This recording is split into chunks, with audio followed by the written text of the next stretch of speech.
National des élèves et étudiants de l'AFP, membre du bureau politique de l'AFP. Madame Ndiaye, vous avez tenu aujourd'hui à rencontrer la presse. Qu'est-ce que vous visez à travers cette rencontre? Voilà, cette conférence élargie à nos responsables qui sont à l'université, dans les universités et centres universitaires régionaux, a été organisée dans le but de sensibiliser davantage les jeunes, je veux parler des élèves et étudiants du parti, sur les 15 points relatifs aux réformes constitutionnelles. Dans la mesure où, comme vous le savez, depuis quelques semaines, le camp du non est en train de semer le doute dans la tête des Sénégalais. Donc il est normal que cette conférence soit organisée en vue d'expliciter les 15 points et d'apporter les explications qui sied.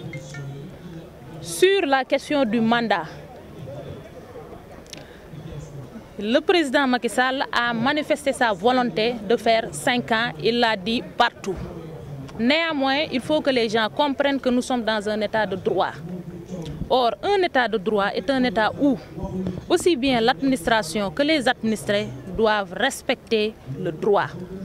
C'est à ce titre que quand le Conseil constitutionnel a donné sa décision relative à la question du mandat, le président de la République, qui est le premier Sénégalais, n'a fait que respecter d'abord la procédure de l'article 51 de la Constitution en saisissant le président de l'Assemblée nationale et le Conseil constitutionnel.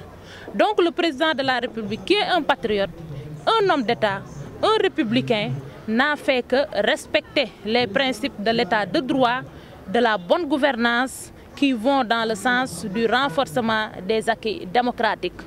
En outre, pour précision également, la question de la laïcité, dont le cas du non brandisse comme argument, ne fait pas partie des 15 points.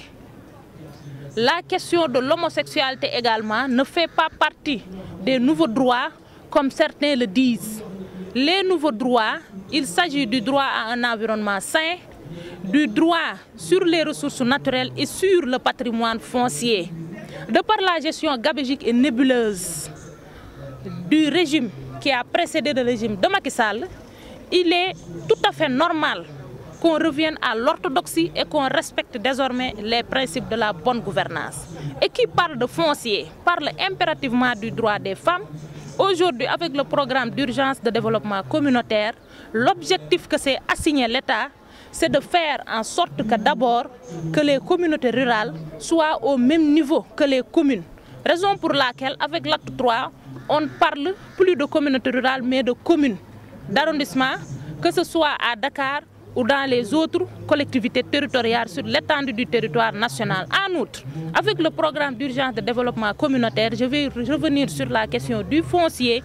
Il s'agit tout simplement, ni plus ni moins, de renforcer les agriculteurs sénégalais, les paysans comme on les appelle, dans le cadre d'une répartition égale des terres, afin que ces gens-là puissent développer l'agriculture et même passer vers l'exportation. Et qui parle d'agriculture et d'exportation parle effectivement des femmes qui représentent un pan on ne peut plus important de la population sénégalaise. En outre, il y a le point 7 des réformes constitutionnelles qui ne fait que consolider encore les pouvoirs du chef de l'opposition en vue de renforcer les principes de la bonne gouvernance et de l'état de droit. Sur ce point, nous invitons tous les Sénégalais à voter massivement pour le oui, car ces réformes ne feront que contribuer au développement du pays, au renforcement des acquis démocratiques.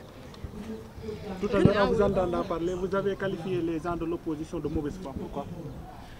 Bon, nous avons dit qu'ils sont de mauvaise foi dans la mesure où, comme le disent les Wolofs, même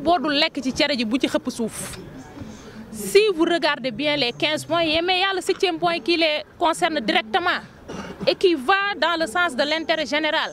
Parce qu'en Afrique, Le Sénégal est un exemple de stabilité et de démocratie. On a vu ce qui s'est passé au Libéria, au Mali, en Côte d'Ivoire, au Burundi, tout récemment.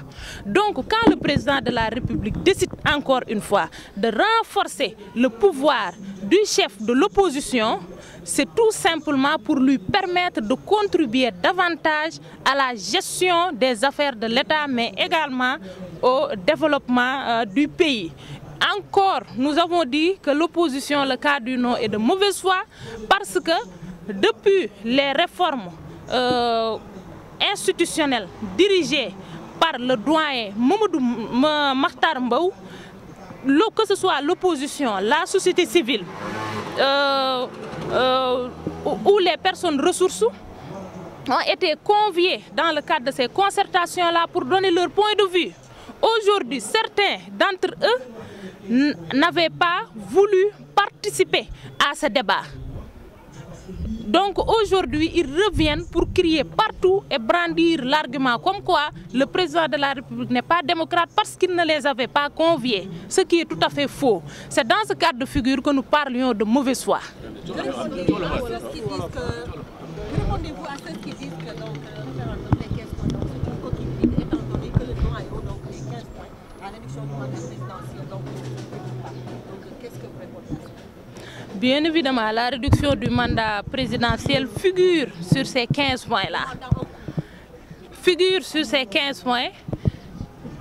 Il y a 15 points. Mais le cas du non ne parle que du 6e point relatif au mandat. Donc, ce qui les intéresse, c'est de créer la cacophonie dans la tête aujourd'hui des Sénégalais et la confusion. N'est-ce pas? Cette question est réglée. Si le oui l'emporte, le président de la République ne peut faire, en vertu de l'alinéa 2 de l'article 27, qui dit clairement en ces termes que nul ne peut faire plus de 2 mandats consécutifs. Donc le président fera 2 mandats consécutifs et s'en arrêtera là, et que les 5 ans vont s'appliquer.